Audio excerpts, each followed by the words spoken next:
बिस्मिल्लाहिर्रहमानिर्रहीम अस्सलाम वालेकुम। इम्प्लांटेशन इम्प्लांटेशन एक ऐसा प्रोसेस है जब आपका एग स्पर्म के साथ मिल जाता है, क्रोमोसोम की शक्ल इख्तियार कर लेता है, उसके बाद आपकी इम्प्लांटेशन होती है। लेकिन ये जो इम्प्लांटेशन होती है अगर आपकी नहीं होती तो आप कभी भी कंसीव नहीं कर पाएंगे।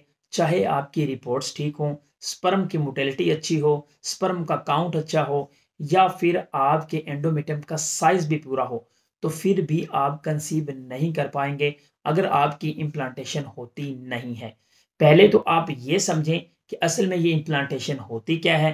देन मैं आपको बताऊंगा कुछ ऐसी टिप्स जो सिर्फ और सिर्फ सर्दियों के अंदर बहुत ज्यादा मौजू हैं।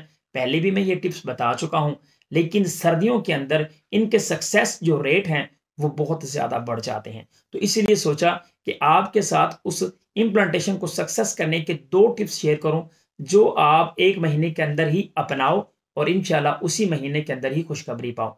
बाकी औलाद होना ना होना उस ज़ात के हाथ में है, अल्लाह ताला की ज़ात के हाथ में है।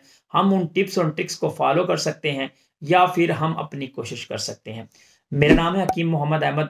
वीडियो में आगे बढ़ने से पहले या हमारी और वीडियोस देखने के लिए इस चैनल को लाजमी सब्सक्राइब कर लें, बेल के आइकन को प्रेस करना मत भूलिएगा। या फिर आप हमसे ऑनलाइन अद्वियात मंगवाना चाहते हैं, घर पर बैठे हुए अपना इलाज करवाना चाहते हैं, या हमारा ऑनलाइन अपॉइंटमेंट बुक करना चाहते हैं, तो वीडियो के अंदर आपको व्हाट्सएप नंबर नजर आ रहा है, आप कॉन्टैक्ट कर सकते हैं। इंशाल्लाह I will respond according to my free time. अब हम बात ये कर लेते हैं कि असल में ये इम्प्लांटेशन होती क्या है। इम्प्लांटेशन एक ऐसा प्रोसेस है जिसमें आपका जो एम्ब्रियो बना होता है। पहले समझ लें एम्ब्रियो क्या है। एम्ब्रियो वो जो स्पर्म और एग का आपस में मीटअप हो जाता है, तो जब वो मीटअप होता है तो उसकी जो शक्ल होती है वो पहली शक्ल एम्ब्रियो होती है। ये जो एम्ब्रियो होता है फॉलोपियन ट्यूब्स के अंदर बनता है और उसके बाद सीधा आपकी यूट्रस के अंदर इम्प्लांट होता है। अगर वहां पर फर्टिलाइजेशन का प्रोसेस हो भी जाता है और आपकी इम्प्लांटेशन नहीं होती तो फायदा नहीं है, आप कंसीव नहीं कर पाओगे। अब हमने इन टिप्स को फॉलो करते हुए उस एम्ब्रियो को वहां पर इम्प्लांट करने की अपनी पूरी कोशिश करनी है। बाकी जो काम है वो अल्लाह ताला की जात पर छोड़ दें। असल में क्या चीज है कि ये जो इम्प्लांटेशन है, मोस्टली आप अगर आपकी इम्प्लांटेशन हो भी जाती है उसके बाद उन हॉर्मोन्स का लेवल डाउन हो जाता है जो हॉर्मोन्स उनको बनाए रखते हैं, यूट्रस की अंदरूनी वाल को बनाए रखते हैं। तो फिर आपका एम्ब्रियो जो है वो जाया हो जाएगा, क्लॉट्स वगैरह आएंगे। अक्सर औकात यही होता है कि मैंने कुछ वीडियोस के अंदर पहले भी आपको हेयर वॉश टिप के बारे में बताया था, लेकिन गर्मियों के अंदर इस टिप को प्रॉपर तरीके से फॉलो करना मुश्किल हो जाता है।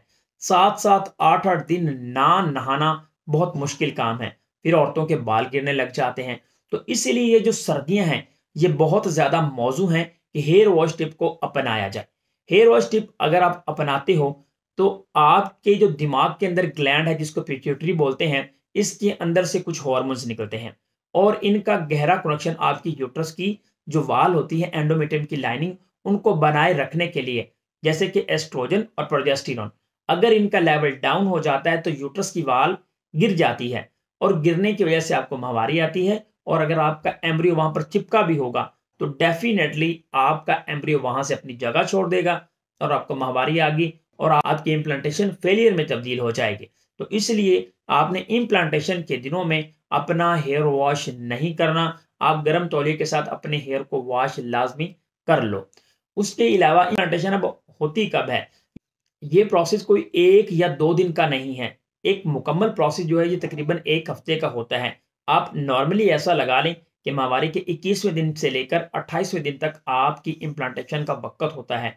अगर आप इनको फॉलो करते हो तो इंशाअल्लाह अज़्ज़ा वजल आपकी इम्प्लांटेशन हो जाएगी और आपकी हेयर वॉश करने की वजह से आपकी इम्प्लांटेशन फेलियर में तब्दील नहीं होगी। नंबर 2 पे मोस्ट इंपॉर्टेंट टू अंडरस्टैंड, आपका जो तलवों का कनेक्शन होता है उसका ताल्लुक सीधा यूट्रस के साथ होता है। अगर यूट्रस का जो दर्जा हरारत है वो कम रहेगा तो आपके इम्प्लांटेशन के जो चांसेस होंगे वो डाउन हो जाएंगे। वजह क्या है, आपकी जो यूट्रस है वो कोल्ड होगी, ठंडी होगी, तो इम्प्लांटेशन के चांसेस कम हो जाएंगे। अगर वो यूट्रस गर्म रहेगी तो आपके जो इम्प्लांटेशन के चांसेस हैं वो बढ़ जाएंगे। इसको कैसे बेहतर किया जाए, आपके जो पाँव के तलवे हैं उनको आपने गर्म रखना है। सॉक्स का इस्तेमाल कर सकते हो बंद जूते का इस्तेमाल कर सकते हो।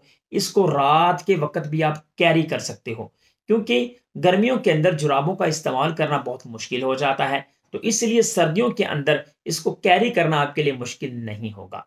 तो ये जो सर्दियाँ चल रही हैं, आपने कोशिश ये करनी है कि हेयर वॉश टिप को फ़ॉलो करना है, सॉक्स का इस्तेमाल करना है, पाँव के तलवों को गर्म रखना है और जब आप अपने पाँव के तलवों को गर्म रखेंगी, तो यूट्रस का दर्जा हरारत बढ़ जाएगा, ब्लड की फ्लो बढ़ेगी, तो उसके साथ आपके इम्प्लांटेशन के जो चांसेस होंगे, वो हाई हो जाएँगे। तो इसलिए ये जो 2 टिप्स हैं, इनको फ़ॉलो करें, इंशाल्लाह बहुत ही जल्दी आप कंसीव कर सकते हो। अगर आप हमसे अपनी मर्ज़ी का कोई सवाल पूछना चाहते हैं, हमसे डिटेल में बात करना चाहते हैं, तो आपको वीडियो के अंदर जो व्हाट्सएप नंबर दिया है, आप उस पर कॉन्टैक्ट करके अपना ऑनलाइन अपॉइंटमेंट बुक करें और उसके बाद इंशाल्लाह हम आपको अवेलेबल हो जाएँगे। वीडियो कैसी लगी है नीचे डिटेल के साथ कमेंट करके लाज़मी बताइएगा। Thanks for watching Ahmed artist.